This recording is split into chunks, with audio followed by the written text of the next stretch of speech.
وإذن سلامي أنيقو عبد الفتاح أحمد محمد كما قاعد دير فتوح وإذن سو جيدين جري وحكو صابسن IT دا أم تكنولوجيا دا هذا يتان waxaa maanta idin soo bandhigaya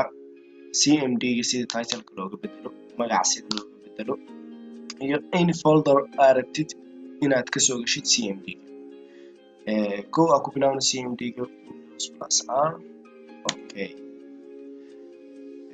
haddii aad inaad title-kan inaad ka bedeshid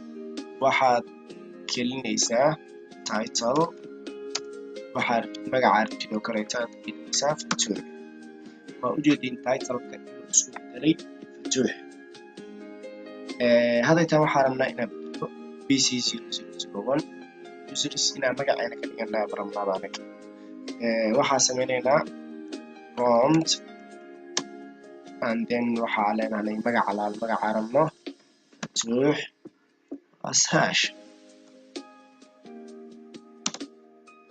وأكاس عادتان وحارتيت قريت رساء فتوح مقام بدل مي simple thing وحو CMD كساعدة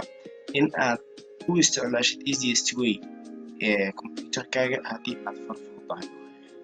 عادتان وحارينا in any folder إنا كسو قلك تيت CMD كاغا سيد إن هذا نكون هوليرين command دير إن هذا قرن أو كلي شورت كدا استعماش videos atagno videos arababina CMD kasoo dhex galo CMD leedin qoraysa just enter ayaa taabanaysaa hadaytan ujeedaa user isa jooga PCN kasii jooga videos kasii jooga any folder arabtina waa ku tijaabin kartiin wabillahi tawfiiq wassalaamu calaykum warahmatullahi wabarakatuh waa anigoo wasalaam subscribe iyo like ayaan iloobin si aan mar walba soo dhigo waxyaalo badan ku saabsan IT